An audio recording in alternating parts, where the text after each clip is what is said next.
Olá, queridas mulheres, sejam bem-vindas a mais um episódio do nosso Mulheres em Transformação.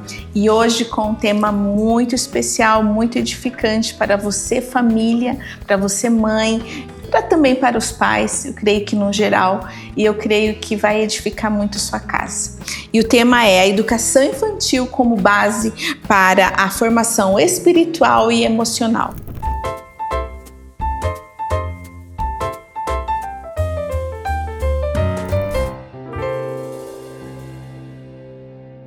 E hoje nós temos a honra de ter a pastora Lilian conosco, que ela é também pastora e pedagoga, tem uma experiência como profissional, com todo o seu estudo, mas também como mãe, como pastora.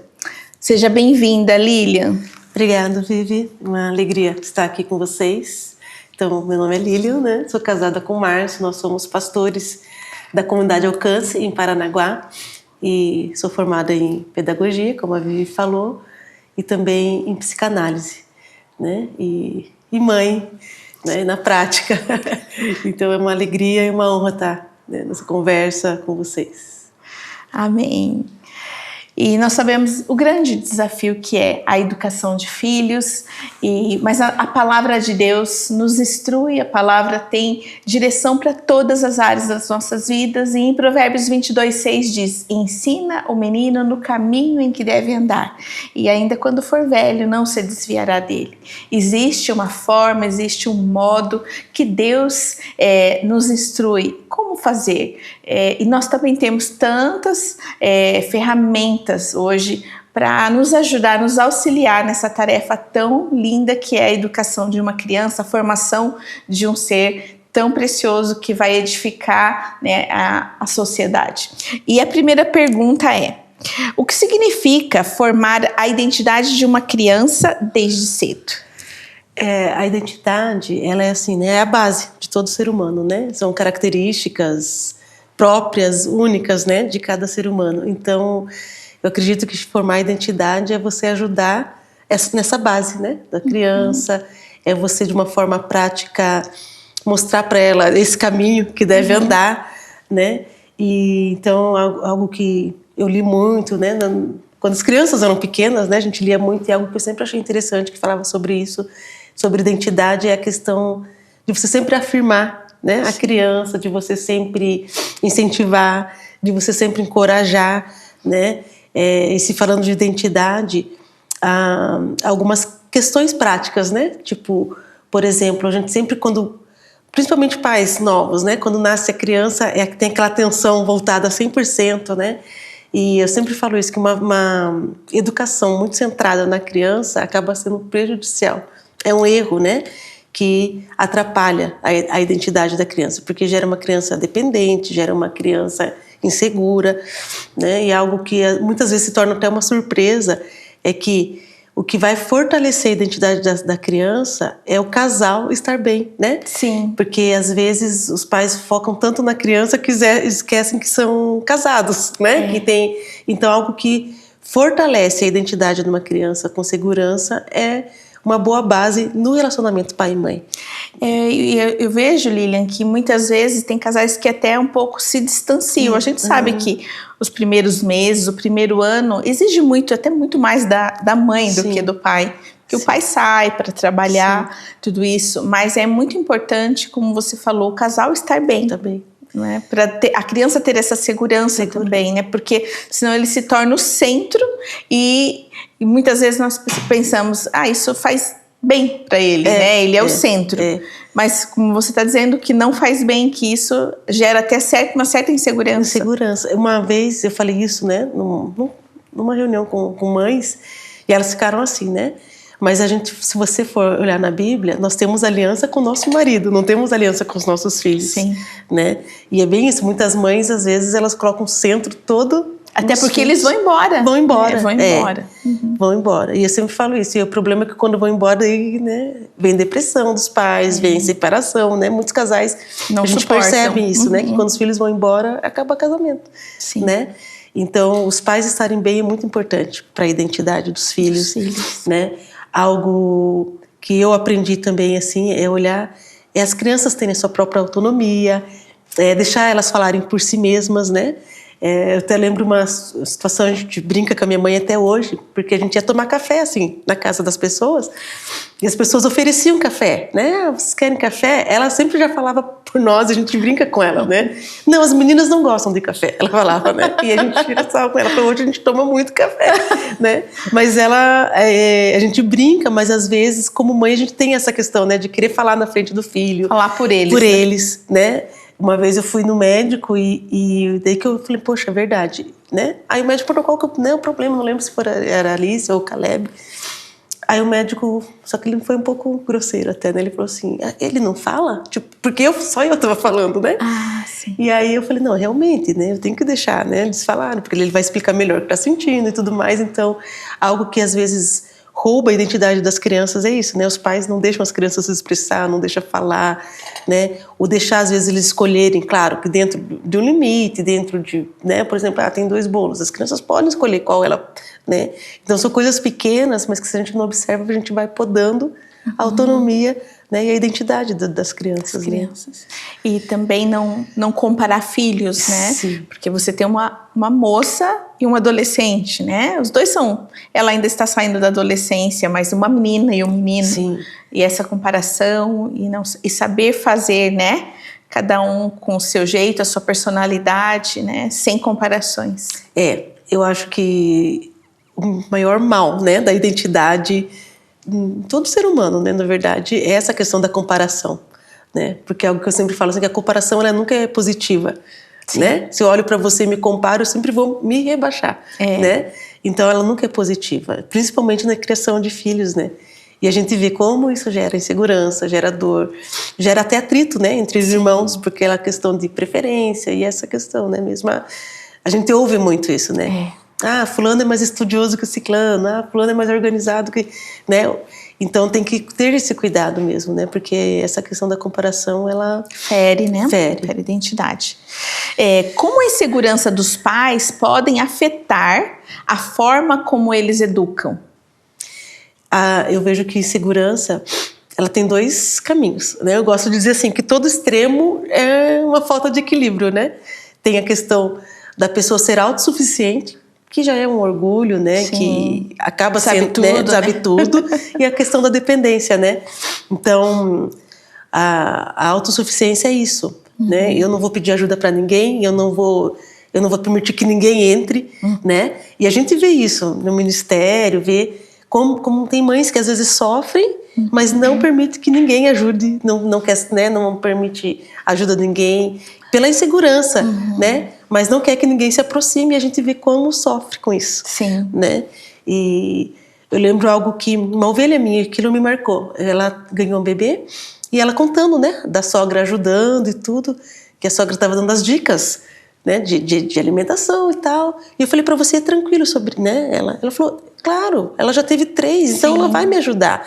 Né? Eu falei, poxa vida, que bom, porque ao mesmo tempo eu estava vendo mães sofrendo, mas que não permitia ninguém chegar. Nem mãe, nem sogra. Nem sogra, nem ninguém, né? Nem ninguém. Então, é uma insegurança que não permite, né? Você faz uma proteção que não permite ninguém chegar. Eu prefiro escutar só vídeo do YouTube. Do YouTube, né? Mostrar coisa bem pessoal, assim, né? E daí mostrar uma força que não tem, às vezes, né? E daí lá no final tá esgotada, tá estressado, mas não é uma insegurança mesmo, é uma insegurança, né? E aí o outro lado é a dependência, né? Que daí vai para outro extremo. Você não consegue fazer nada se não tiver um marido junto, a mãe, o pai, né? Que a gente vê muito isso também. Sim. Né? Não consegue ir ao médico, tomar um banho, organizar a casa, não consegue fazer 2 coisas ao mesmo tempo se não tiver alguém ali ajudando, né? Então, que é uma insegurança também, né? Sim.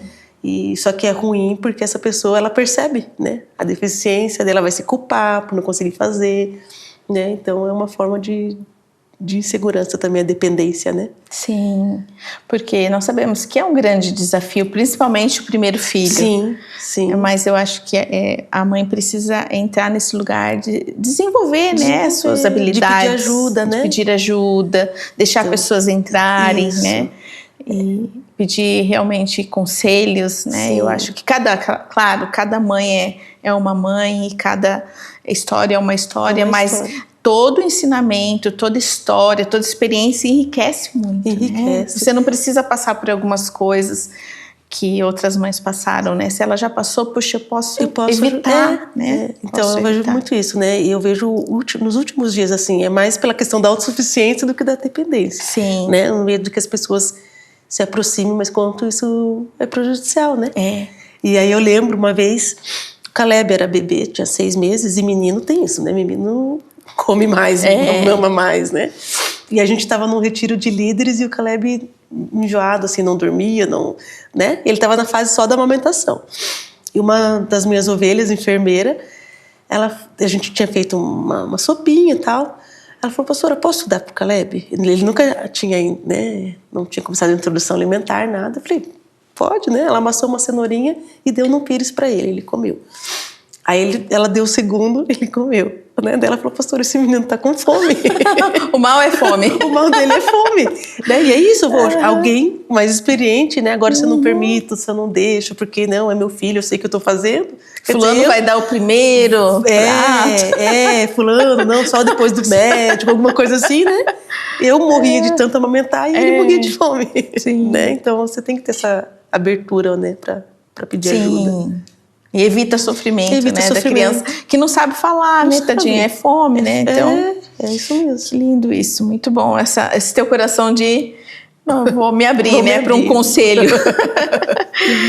Como os pais podem ajudar os filhos a encontrarem o propósito? Essa pergunta eu acho muito linda, e eu creio que tem tantas experiências, com certeza, já que você viveu. Eu gosto dessa questão do propósito. Tem um texto na Bíblia que desde quando eu li, aquilo me chamou a atenção, né?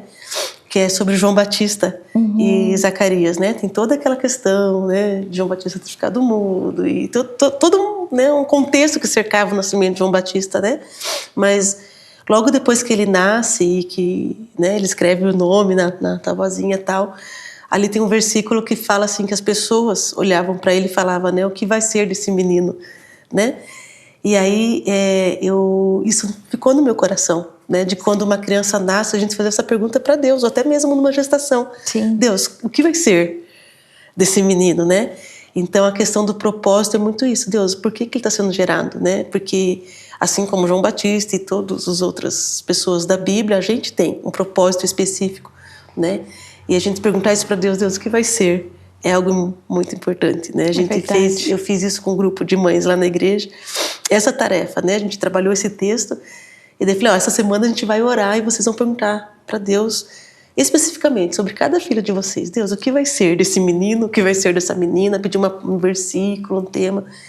E aquilo elas ficaram admiradas. Nossa, Deus falou sobre isso, né? Porque quando os pais sabem, né? Eles vão apontar, eles vão direcionar, eles vão fazer, né, o que possível. Mas indicar o propósito é isso, né? Levar essa criança para Deus, mostrar para ela mesma, né? Deus te criou para isso, né?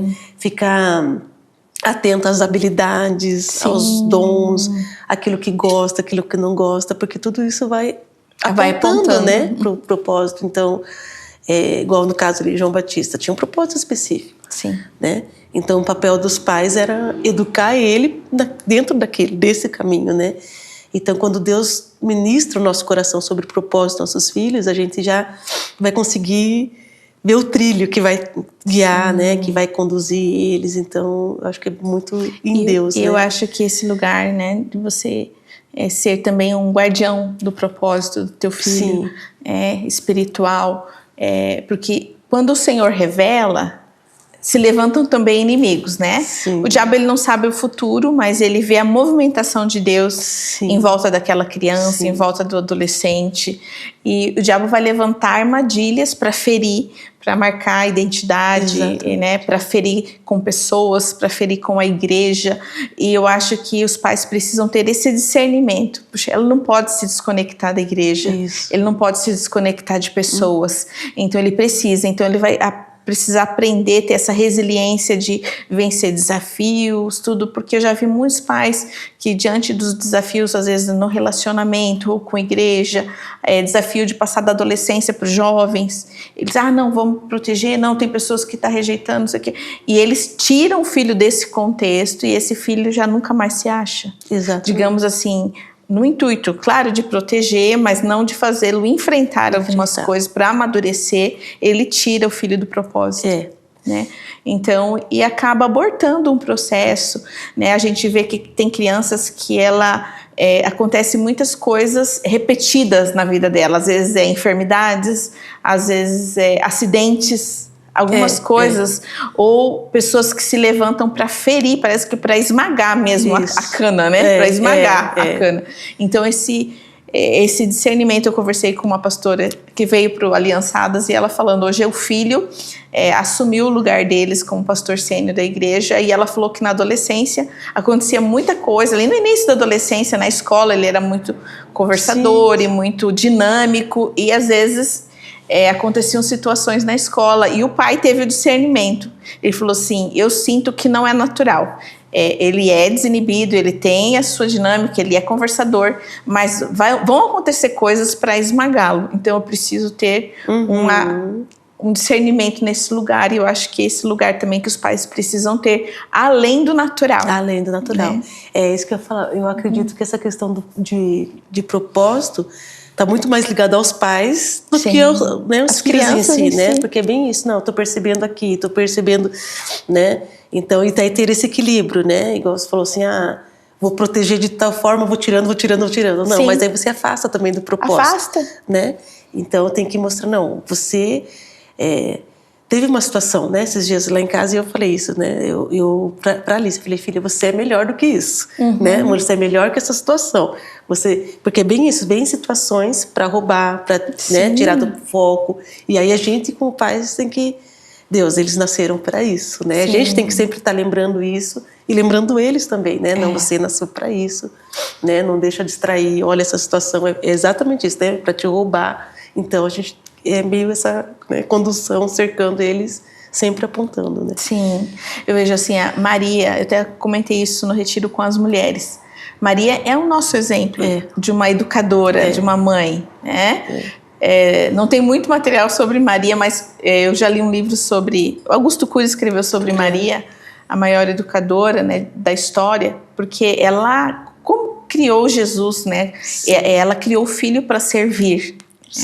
Para amar, e com toda a história, ela não tinha a dimensão do todo, né? Que o seu filho terminaria como terminou, mas que a mensagem que ele carregava era maior, e ela continua carregando a mensagem, ela não para na tragédia da morte do filho, que foi muito trágica para uma mãe. Para uma mãe. Como que ela não paralisou naquela crucificação? Porque ela entendia que o propósito era maior. E eu acho que nós, como mães, precisamos olhar o propósito muito como isso. É maior. É maior. É maior.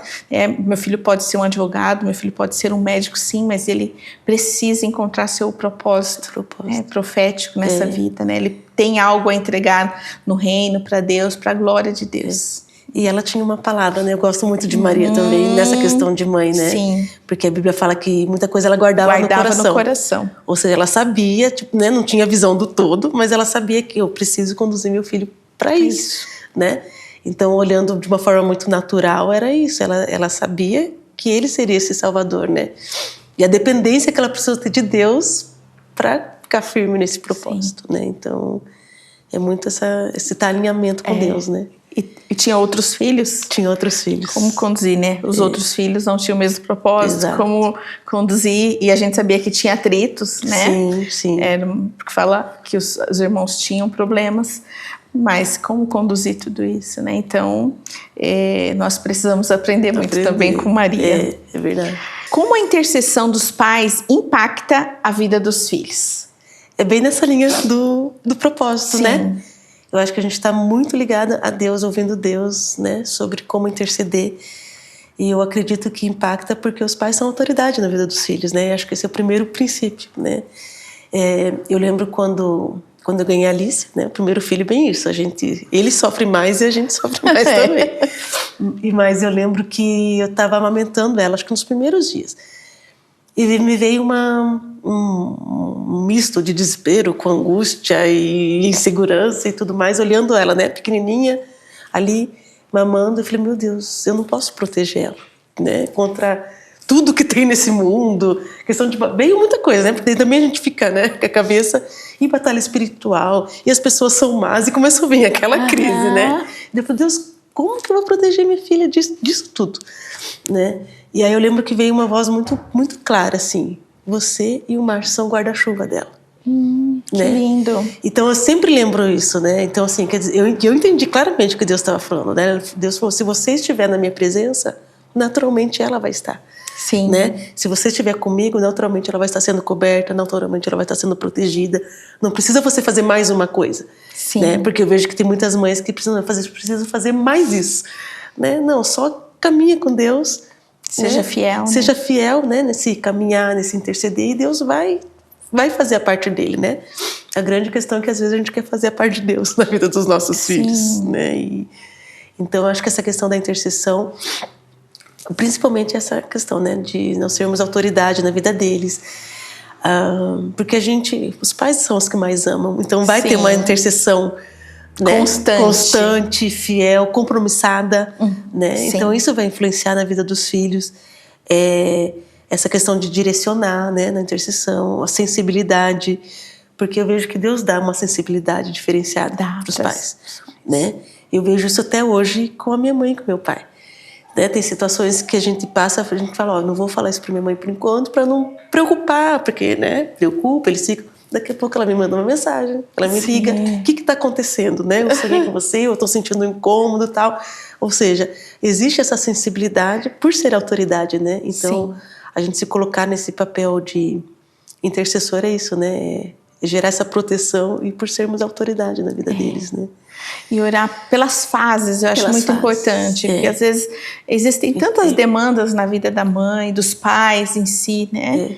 Mas às vezes quando nós vamos conversar, o quanto você tem orado pelos teus filhos, às vezes não tem sido tão efetiva a oração, porque às vezes a gente entra num lugar, às vezes de modernidade, que nós sabemos que não, um princípio é um princípio sempre, mas parece que a oração vai perdendo o seu valor. Mas o quanto você tem orado? Tem orado, mas não é uma coisa tão efetiva. E a gente sabe que a oração, ela vai fazer efeito. Uma mãe pode partir, mas a oração dela continua fazendo efeito diante de Deus, guardando aquele filho, né? Está diante de Deus, né? Então eu vejo que essa importância e esse valor a ser guardado dentro do lar. E até porque você fica de exemplo para eles, né? Sim. Nossa, minha mãe era uma mulher de oração. Minha mãe, né, sempre em situações específicas, né, eu vi ela orando, ela indo para Deus. Então, fica esse exemplo, né? E tem um texto de Jó, eu não lembro, acho que é o capítulo 1, né, de Jó, que fala isso, né? E eu sempre achei muito bonito isso, que ele fala que toda madrugada ele entregava um sacrifício a Deus, se por um acaso os filhos viessem a pecar. Né? Eu falei, gente, olha, é isso aqui. Né? Então essa intercessão, assim, não, eu vou clamar pelos meus filhos, vou entregá-los a Deus, eu vou me sacrificar, né? Que Jó entregava sacrifícios, né? Então tem isso, sim. Esse poder. Né? E é um legado mesmo, né? É um exemplo essa questão de, não, eu vou interceder pelos meus filhos de forma efetiva, né? Por exemplo, nas fases deles, né? Você falou assim, adolescência, juventude, eu tenho que orar pelos amigos, porque os amigos são, nessa fase, são as pessoas mais importantes da vida deles. Né? Então eu tenho que orar pelos amigos dos filhos e ter esse discernimento, essa amizade é boa ou não, né? Sim. E até mesmo situações que os filhos não vão entender, você vai na intercessão, né? Deus. Porque o Espírito Santo vai gerar algo que vai afastar, algo que você não vai precisar empenhar tanta força, porque você está nessa dependência de Deus. Né? Várias situações a gente faz isso, né? Eu já fiz isso e ver, né, a resposta dessa intercessão. Deus, ministra então. Né? Ainda eu não vou falar sobre isso, mas o Senhor ministra sobre isso. Sim. Né? E aí eu vejo eles vindo falar sobre aquele assunto comigo, mãe, tal coisa, né? Para mim, minha resposta da minha oração, né? Então deixa um pouco mais leve também, né, o relacionamento. Com certeza. Porque às vezes a gente quer tudo na conversa, às vezes em brigas e discussões que estragam até um pouco do relacionamento, né? Dá uma conturbada, mas se a gente tiver esse lugar de oração muito efetivo, né? Nesse lugar mais de intensidade mesmo, a gente vai ver tantas coisas acontecerem, porque a boa mão do Senhor estará sobre os nossos filhos, né? Uma vez um pastor falou isso numa pregação, né? Falando, eu lembrei. Ele falou: se você realmente ama seus filhos, seu cônjuge, você ora por eles, porque é o que você falou, né? Às vezes vem falar, reclamar, mas você já orou sobre isso? Não ainda, né? E aquilo me marcou. Ele falou: a maior prova de amor que você dá pelos seus filhos, marido, né? Pelas pessoas que você realmente ama, é você orar por elas. Então... Tem um poema que a Elizabeth George escreveu naquele livro, Uma Mulher Segundo o Coração de Deus, que é falando sobre eu tenho uma mãe que ora. É lindo. No início da igreja eu dei essa oração para cada mãe, né? Esse poema, na verdade. Então, as mães entenderem, os pais entenderem que eles têm essa chave poderosa nas mãos, que é a oração. Quero passar por uma outra fase dessa nossa conversa, Lilian, que é a práticas diárias no lar. Como criar um ambiente de crescimento espiritual e emocional. Primeiro aqui, no devocional. Como cultivar o hábito do culto doméstico, mesmo com crianças pequenas? Porque a gente sabe, a atenção deles é mais curta, né? Precisa ser algo rápido, mas não pode deixar de existir. Sim. Porque às vezes fala assim, eles não entendem. Gente, eles entendem muito, né? Eles entendem. Entendem muito. Eles entendem. Eu acredito que mostrando a importância disso, né? Para eles. Então, a importância da vida com Deus, a importância de criar o hábito, a frequência, né? Então, toda semana ou 2 vezes por semana a gente vai se reunir, a gente vai sentar, a gente vai orar, a gente vai, né, ler a Bíblia junto. Então, eu acredito que a frequência cria o hábito. Sim. Né? E é bem isso. Não ser chato, né? Sim. Porque às vezes eu vejo que tem crianças que não gostam porque os pais querem pregar um sermão de 40 minutos para as crianças. Quer fazer um formato para adulto, né? Para adulto, não, né? Então... eu lembro a primeira vez que a gente foi fazer, eu e o Márcio todo empolgado, tal. O Márcio comprou uma Bíblia, né, infantil, e eles começaram a correr, pular no sofá e tal, a gente ficou frustrado. Tipo assim, não, a gente não vai conseguir fazer isso, né? E daí falou, não, vamos de novo, até eles entenderem que isso faz parte da nossa rotina, faz parte da nossa vida, que a gente, né, enquanto filhos de Deus, a gente precisa ter esse tempo, né, em família. Então, sempre não desistindo em primeiro lugar, né? Porque bem, são pequenos. É claro, quando são muito pequenos é uma coisa de 5 minutos, 10 minutos, né? De uma forma lúdica e tal, mas sempre mostrando assim, não, agora é esse momento. Daqui a pouco eles vão entender. Sim. Né? E quando eles entenderem, eles vão pedir, eles vão sentir falta, né? Mas é questão de não desistir e criar esse hábito, né? Porque isso é muito importante e isso é uma semeadura que eu vejo que vai fazer diferença na adolescência, na juventude, né? Uma vez eu escutei uma pregação da Lu Alone, né? E ela falou isso, que os pais, acho que era todo sábado, alguma coisa assim, eles sentavam na mesa e eles liam um trecho da Bíblia, entre família eles conversavam. E ela falou assim, aquilo fez toda a diferença para ela quando ela entrou na faculdade. Porque daí vem, né, com todas as ideias e tudo aquilo que, né, a faculdade... Ideologias, né, que a faculdade traz. Ela falou que o que fez ela continuar firme é porque ela lembrava desse tempo que ela tinha com os pais. Então faz diferença. Toda a diferença. Então o grande segredo seria a insistência, a permanência no princípio. No princípio. E adaptar com a linguagem deles. Na verdade, né? Uma coisa que a gente fazia muito é ser lúdico, né? Porque criança, como eu falei, não adianta você pegar de repente uma Bíblia, né? Então a gente comprou, a gente investia muito nisso, né? Então essa é uma dica, investir bastante. Literatura cristã. Então era a Bíblia da criança, a Bíblia de desenhar, a Bíblia de montar quebra-cabeça. Então às vezes o nosso momento tinha uma Bíblia que as histórias eram em forma de quebra-cabeça. Então a gente montava o quebra-cabeça, depois conversava sobre aquilo e orava, né? Sim. Depois eu lembro que o Márcio trouxe de alguma viagem que ele foi e eu achei muito legal. Era livro que ele era um mapa, né? Por exemplo, a história do povo do Êxodo, né? Então ele trabalhava aquilo como mapa e cada história era adesivos que você ia colando. Então eles amavam, porque eles queriam colar os adesivos, né? Queriam colar tudo de uma vez. Eu falei, não, um adesivo de cada vez, né? Na próxima história. Então, isso gera a expectativa deles quererem estar juntos. E né? grava muito, né? Grava. A criança, ela tá pronta. O cérebro deles é pronto a aprender, a gravar, né? A memorizar. E a gente precisa investir nesse tempo com histórias bíblicas. Sim. Porque o que acontece? Nós vemos crianças não sabendo, chegando adolescentes que não sabem algumas histórias bíblicas, porque falhando ali na infância. Não é só a igreja, não é só o cultinho. As histórias contadas em casa, né? A história de Davi, a história de Moisés, a história...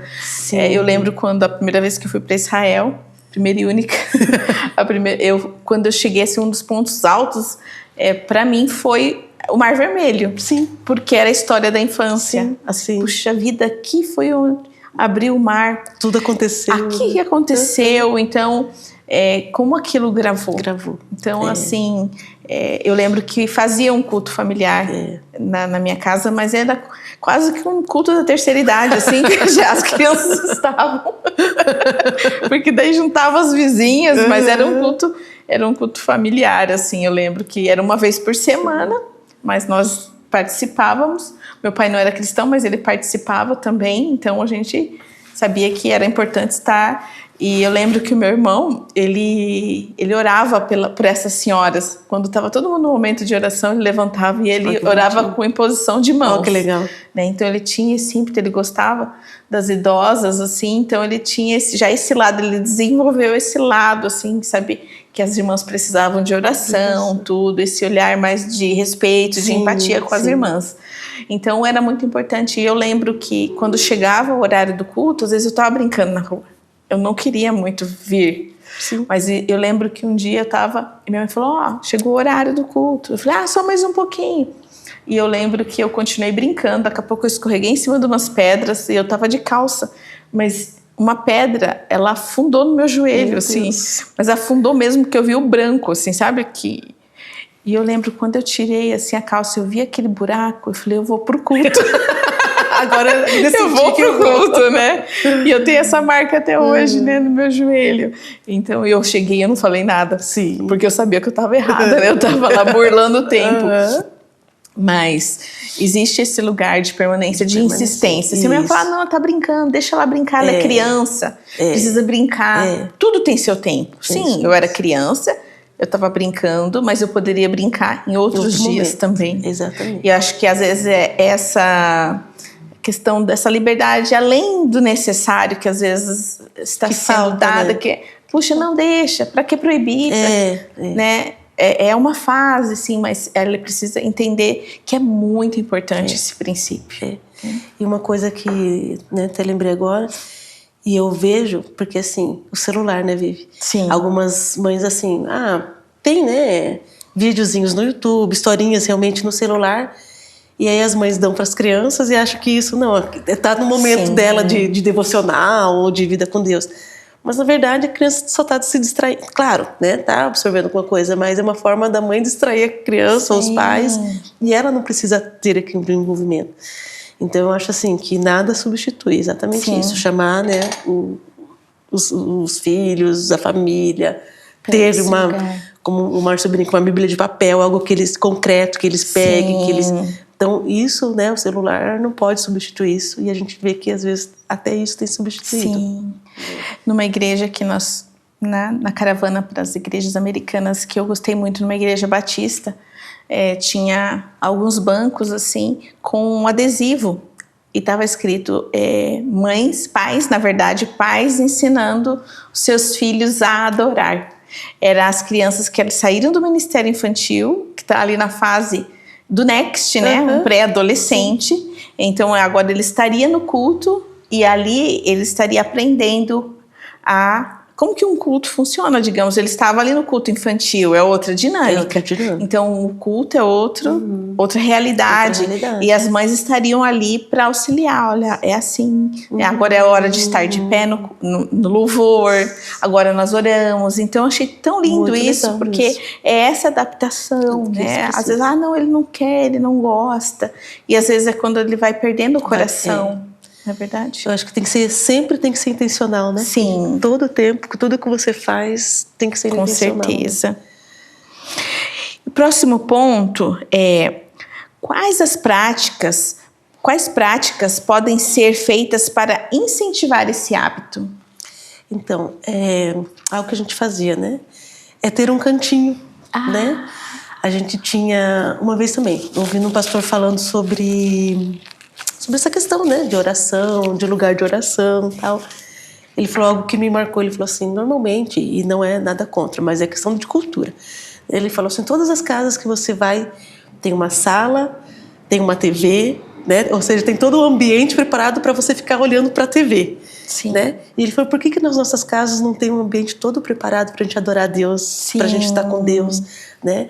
Então, de repente, você tem um cantinho com uma almofada, um tapete, né? E fala, esse cantinho aqui a gente vai fazer o culto doméstico, né? Que lindo. Um lugar acolhedor para eles, né? Então, a gente teve, né, esse privilégio de quando eles eram pequenos, a gente morava numa casa um pouco maior e eu fiz esse cantinho, né?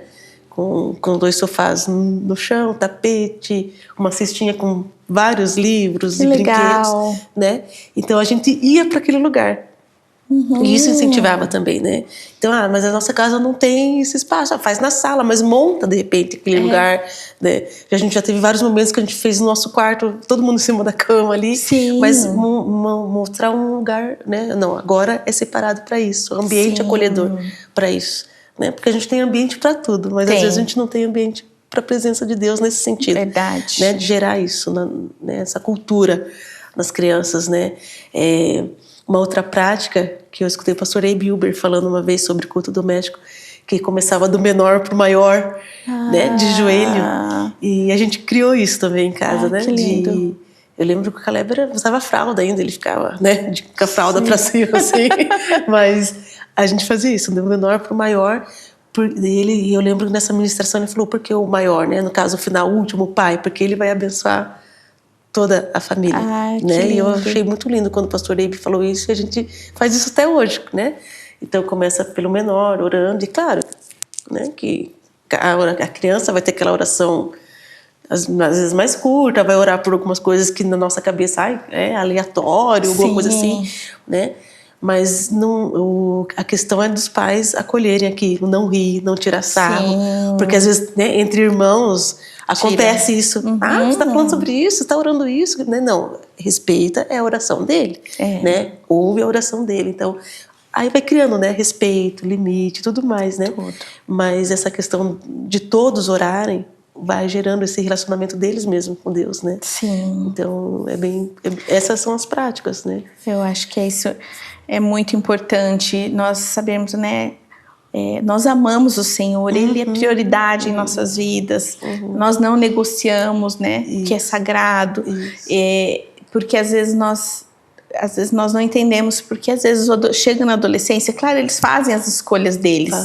Às vezes os pais fizeram a parte deles e infelizmente eles fazem escolhas contrárias, mas às vezes algumas falhas acontecem no caminho, porque nós não comunicamos com tanta clareza que nós amamos o Senhor e Ele é prioridade, e o reino dele é prioridade, e os princípios dele não são negociáveis. Exatamente. Na verdade. Então eu acho que às vezes essa intencionalidade na vida dos pais, né? Porque em todo tempo ele vai estar educando. Exatamente. Né? Como a palavra fala.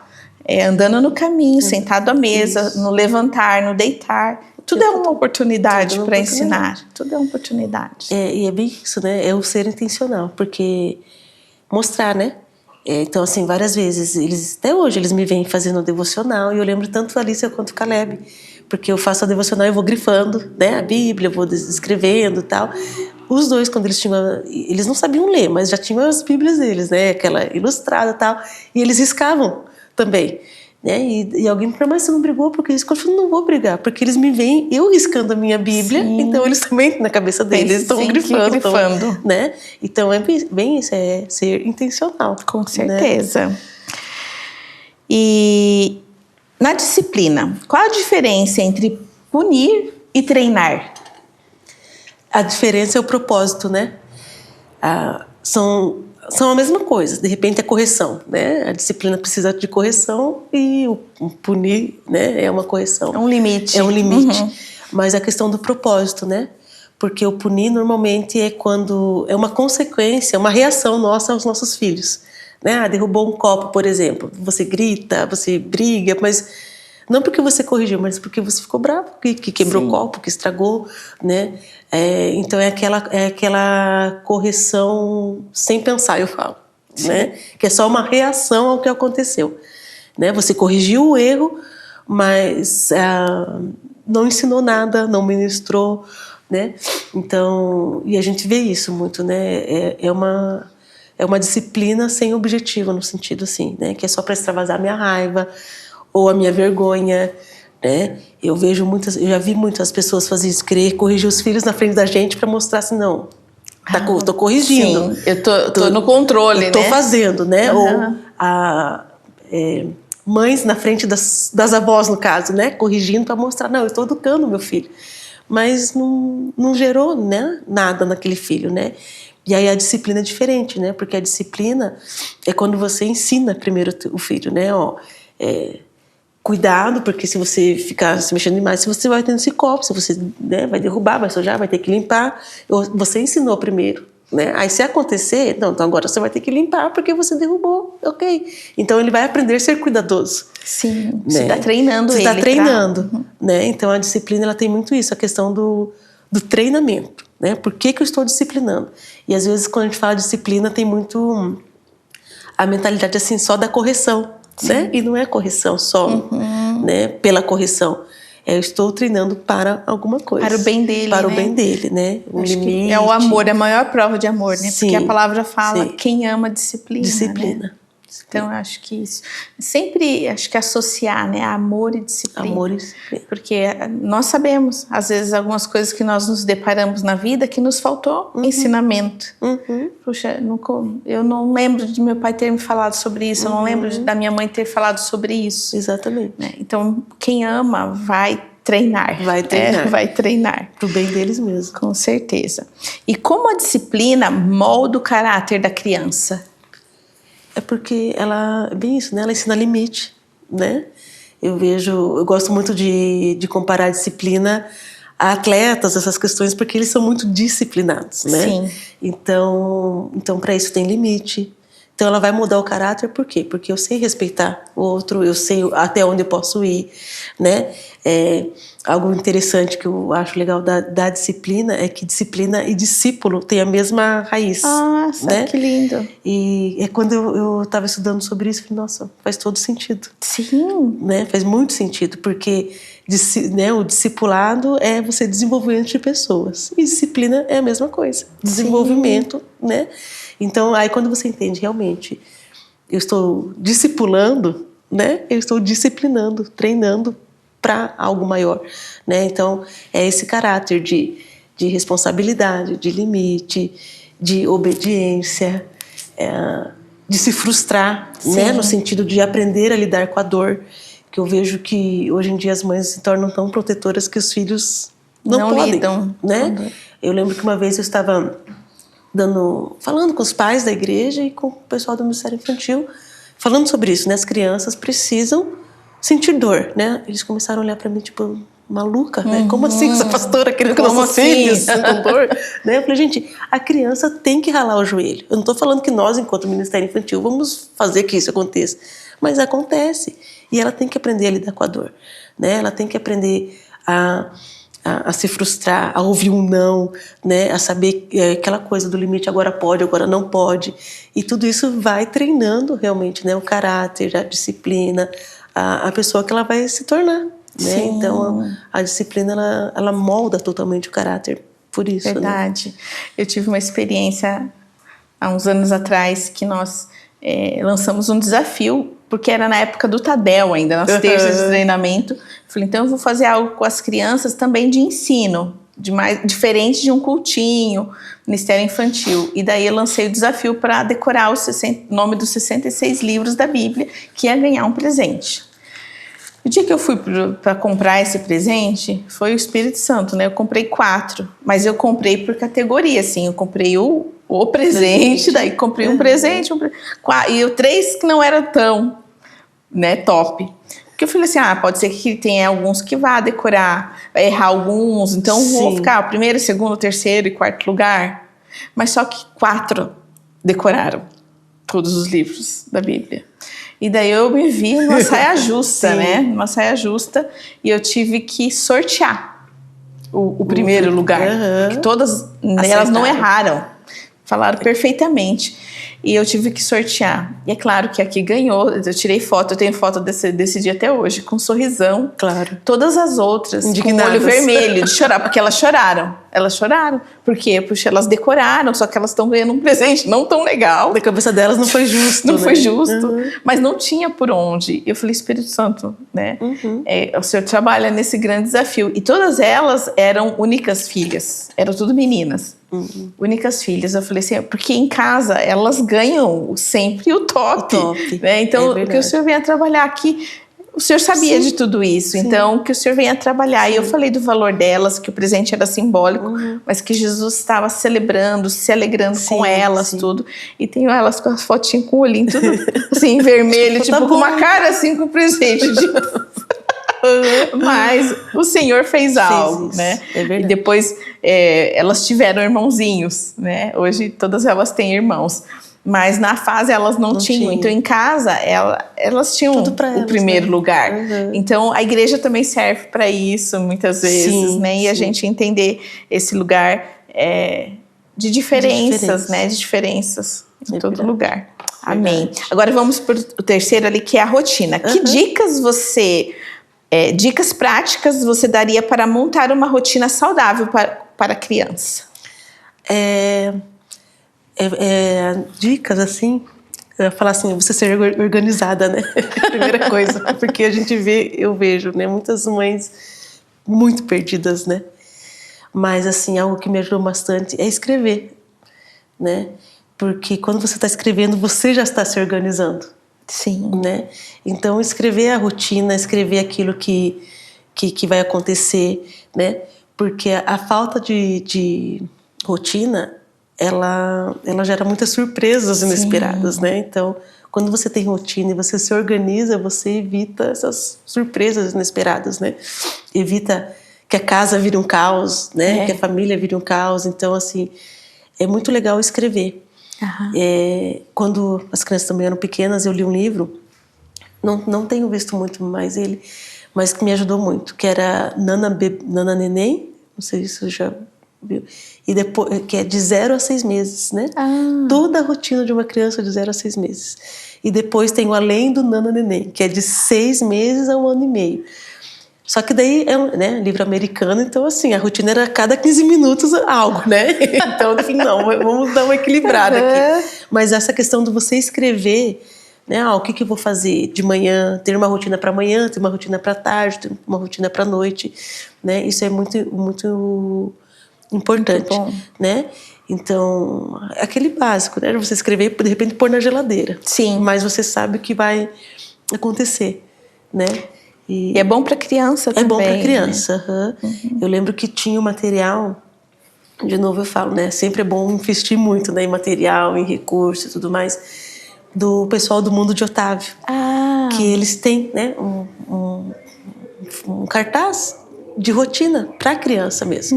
E eu comprei esse, né, para a Alice e para o Caleb. Então eu escrevia para eles. Então bem isso, eles sabiam o que ia acontecer. Que ótimo. Né? Algo legal da rotina é isso, ela gera essa segurança na criança, né? Porque quando não tem rotina, a criança fica agitada também, porque ela sempre é uma surpresa para ela nunca sabe o que está acontecendo. Qual o próximo passo? Exatamente, né? Então, tem muitas crianças que são agitadas, né, meio sem limites, essas questões, porque nunca tem uma rotina, né? Cada dia vai dormir no horário, na hora de comer, nunca tem o horário certo de comer, né? Então, às vezes as mães me perguntam, mas eu não tenho rotina, por onde eu começo? Eu falei, olha, pelo básico. Se você já dormir sempre no mesmo horário e tiver o básico, né, da questão de horários de alimentação, já é uma rotina. Sim. Né? Então, mas a dica mais, para mim, assim, que sempre funcionou foi isso, você escrever o que vai acontecer, né? Porque você se organiza para isso, né?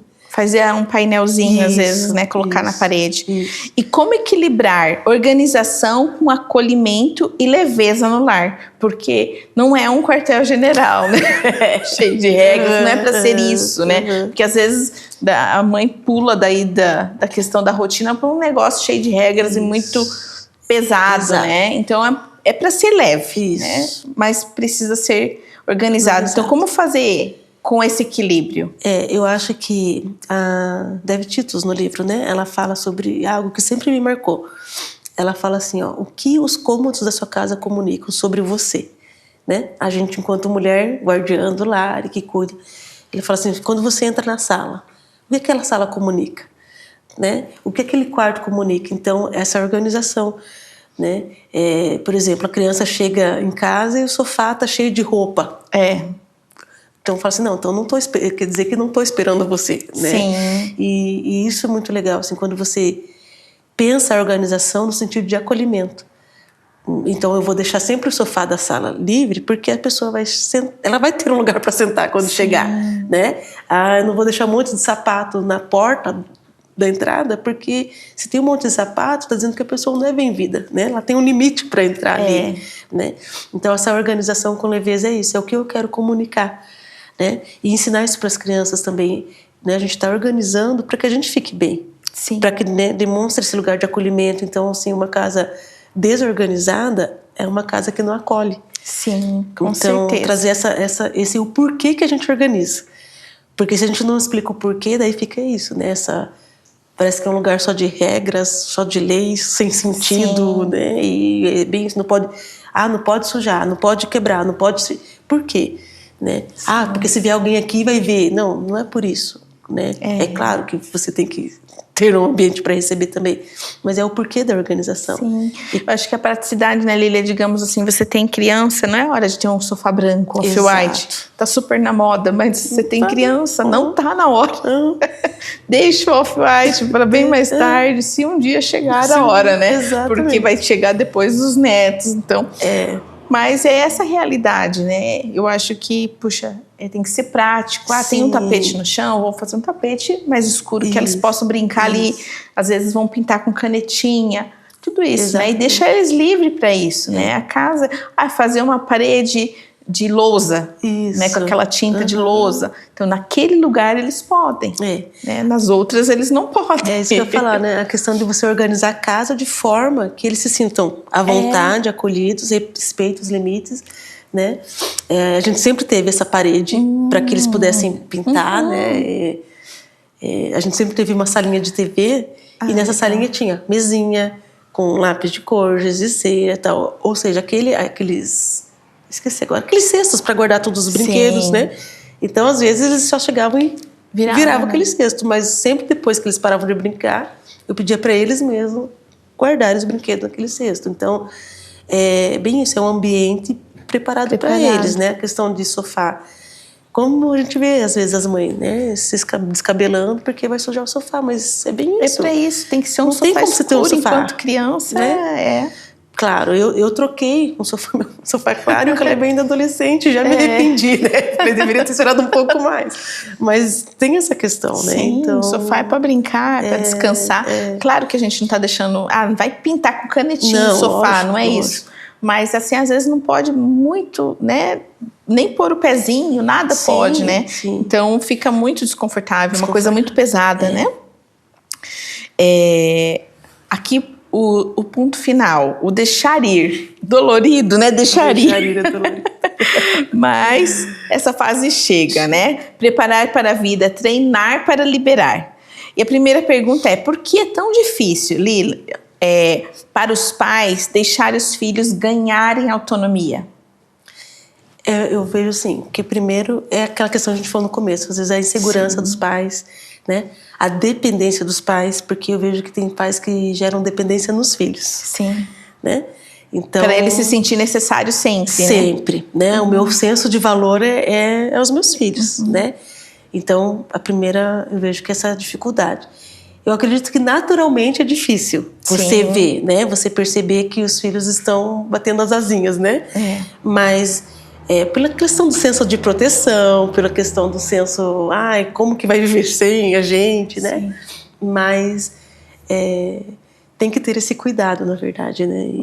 E de mesmo com o medo, porque a gente, né? Eles vão ter que ter as experiências deles. Acho que um certificado de sucesso é teu filho ter autonomia. né? Ele saber fazer, ele exatamente. saber fazer sozinho, saber tomar as decisões, né? Eu acho que isso deveria ser algo que traz paz e uma tranquilidade, né? Ele está pronto para viver. Eu acredito que quando eles não dependem mais, né? Sim. É difícil falar isso no sentido assim, porque tem pais que não gostam, né? Não. Mas é bem isso, quando eles não dependem mais de você. Sim. Ou seja, você fez... É desnecessária, você chega a ser desnecessário, digamos, né? Sim. Né? Você chegou aonde você deveria chegar. Verdade. Né? Então, os pais reconhecerem isso é muito importante, né? Importante. Como podemos encarar o crescimento dos filhos como uma missão cumprida? Eu acho que tem a ver com o que falamos, né? Eu acho que missão cumprida é bem isso, não é o fim, né? Nunca mais... Tem um curso até da Universidade da Família que ele fala, né? Pais para toda a vida. Ou seja, sempre vai ser, né? Sempre vai ter esse lugar no coração Sempre vai ter esse deles. lugar. Mas é exatamente isso, missão cumprida é quando você percebe que os teus filhos já têm responsabilidade, né? Já conseguem tomar algumas decisões sozinhos, por tudo aquilo que você já plantou na vida deles. Não, hoje ele já consegue escolher, ter decisão, resolve conflitos, né? Então eu acredito que é muito isso, a questão de quão responsáveis eles se tornam com todas as demandas da vida, né? Sim. Escola, amizades, igreja, a vida com Deus e tudo mais, né? Teve esses dias atrás, e a gente está nessa fase, né? Sim. Estávamos na mesa conversando e a Alice e o Caleb só conversando e eu só ouvindo a conversa deles sobre, né, dividir apartamento e morar sozinho, não sei o quê, e eu só ouvindo. Daí a Alice falou, mãe, você deixaria eu e o Caleb morar sozinho? Né? Tipo, ir para Curitiba e alugar nosso apartamento e morar sozinho? Eu falei, eu deixaria se eu visse que vocês têm responsabilidade para isso, né? Se eu ver que vocês sabem questão de horário, questão de cuidar de vocês, de vida com Deus e tudo isso só sem eu ter que estar ali, né? Já orou, já leu a Bíblia, né? Eu deixaria. É claro que a vontade de falar, jamais, para que vocês vão morar sozinhos, né? Nem aqui a casa e tal. Mas eu falei, não, eu deixaria se vocês fossem responsáveis o suficiente para isso. Para isso, sim. Fala sobre raízes e asas, né? São as duas coisas que você tem que dar para os seus filhos, isso, né? Isso. Raízes profundas, né? Que é aquilo, o vento vai bater e não vai mexer na estrutura dele, e asas para ele voar, para o destino, para o propósito, para aquilo que Deus o criou. Sim. Na verdade, não deixar ele só preso na raiz, né? Não, você vai ter que ficar. Né? Eu falo que eu vim de um lugar, a região que eu morava em São Paulo, todos que casam, eles permanecem no mesmo quintal. Como é uma cultura. Todo mundo casa, eles permanecem ali. Todo mundo com muita raiz, sabe? Muito enraizado. Muito enraizado no lugar, né? Então, como é uma cultura, né? Então, ninguém sai. Raramente um sai. Sim. Então, eu acho que é esse lugar que nós precisamos quebrar alguns ciclos, muitas vezes, né? Sim. E você olhar, às vezes você olha para a história da tua família, você vê que isso é um ciclo que não é saudável. Que não pode se repetir. Não pode se repetir. Porque eu vou escolher para minha família, a família que eu formei. Né? Então, qual é o princípio da palavra? Qual o valor do soltar aos poucos e como isso se faz na prática? Aos poucos, a pastora Marli, né, que são os pastores da família também aqui da igreja, fala, né, que você solta e prende no início, né, nesse processo. Como que é? Porque bem isso, você vai testando, né? Você solta e você vê como eles reagem àquela liberdade que você deu. Se eles reagem positivamente, não, então eu posso ir soltando. Não, então vamos segurar mais um pouco, né? Então é bem isso, você deixando eles na independência, no caso, né, nessa questão de escolhas. Eu lembro que o Caleb, e menino, né? Eu acredito que eles têm essa questão da independência, né? Então ele foi muito cedo isso, assim, né? Cedo assim, mais cedo que a Alicia, no caso. A primeira vez que ele pediu para almoçar sozinho no shopping com os amigos, ele tinha 11 anos. Para nós foi um choque, né? E aí a minha vontade de dizer não, né? Falei, não, mas vai. Só que o que a gente fez? Eles foram e a gente também foi, só que a gente ficou longe, né? Só deu olho, porque a gente achou 11 anos muito cedo ainda, mas, né, ok. Hoje ele me manda mensagem, né? Mãe, posso ir almoçar? Porque é perto da escola, então praticamente uma vez por semana ele vai, né? O ano passado ele falava isso, mãe, eu quero ir para a escola a pé. Aí eu só falava, Caleb, mas assim, ó, a gente ia atravessar a rua, ele só ia, ele não olhava para os lados, né, a questão da responsabilidade. Aí eu falei para ele, eu preciso confiar que você vai saber, você vai atravessar uma rua direito, que você vai olhar para os lados e tal. Então eu falei, quando eu sair com você e eu ver que você, né, tem cuidado de atravessar uma rua, assim, eu tenho que ficar chamando a tua atenção, eu vou deixar você ir para a escola sozinho. Né? Então foi um voto de confiança que eu dei para ele. Né? E aí toda vez a gente saía e eu fazia questão de ir a pé com ele em alguns lugares para ver.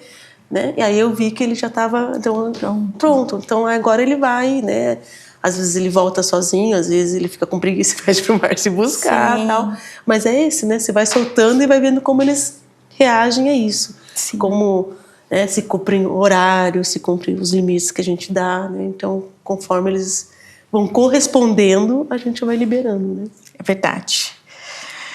E para encerrar, falando aqui, recapitulando os 3 pontos que nós abordamos como pais, como guias, práticas diárias como sementes e deixar ir como colheita. Então, vou repetir. Pais como guias, práticas diárias como sementes e deixar ir. Olha que coisa linda. Então, tem esse lugar de plantar, né, as sementes que vai frutificar por uma vida. Né? Hoje, eu lembro de princípios, de conselhos, de práticas da casa, onde errou, onde faltou me liberar, onde faltou, às vezes, o incentivo. Sim. Tudo isso a gente consegue ver hoje na vida adulta. Sim. Então, a gente sabe como é importante, né, o papel dos pais. Então, nós podemos, sim, ser aqueles que vai ser pais para toda a vida e fazer da melhor forma. Exatamente. Nós vamos errar, ninguém é perfeito, não existe pais perfeitos, mas com a ajuda do Espírito Santo, nós podemos acertar, nós podemos ter esse lugar de dependência. Falar, Espírito Santo, como eu vou agir aqui nesse momento de conflito, nesse momento de diferença, nessa transição ali de fases, às vezes de criança, adolescentes ou adolescentes para uma fase adulta, a oração para o casamento, né? Quando você está orando, vai chegar ali um pretendente, você é uma escolha tão importante. Como pais, aquele lugar de você incentivar, a mãe é muito importante nesse momento de escolha, né? Do futuro esposo ou da futura esposa, né? Esse lugar também que a mãe não pode ser a disputa ali, né? Desse lugar de rainha para plebeia, né? Que infelizmente é isso que acontece. Não pode ser uma trava, né? Não pode ser uma trava. Ah, minha rainha, daqui a pouco você não é mais a rainha, né? Não é mais. E rapidinho, facilmente você não é mais. Você deixa a coroa, né?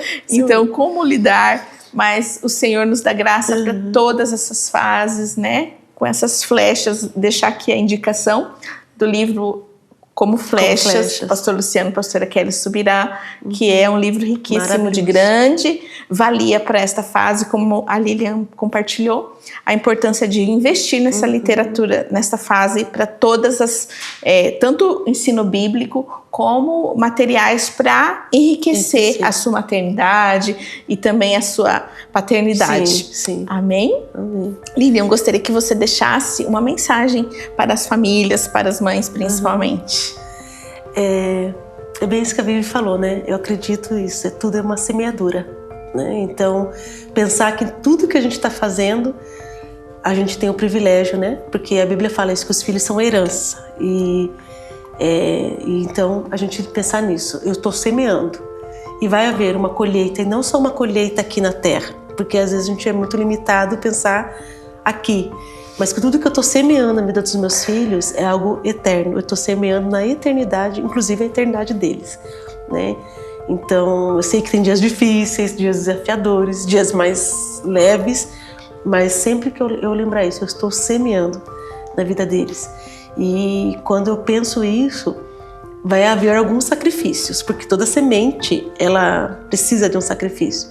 Mas quando eu entendo o propósito da maternidade e da paternidade, eu entendo o sacrifício como algo positivo e não sofrimento, né? Porque quando eu não entendo o propósito, tudo vira um sofrimento, tudo vira muita dor. Mas quando eu entendo o propósito, é um sacrifício de uma semeadura que eu vou colher até na eternidade, né? Amém. Muito obrigada. Glória a Deus. E que você não esqueça, queridos, a grande chave da oração. Sim. Que você esteja nesse lugar de oração constante pelos seus filhos, porque vai ser esse lugar de proteção, esse lugar que o Senhor vai trazer também discernimento sobre o destino profético Sim. deles, como nós compartilhamos, como os pais serem esses guardiões, e que você venha ter essa alegria e entender que é um grande privilégio você ter filhos e criá-los para a glória de Deus. Deus abençoe e até o próximo vídeo.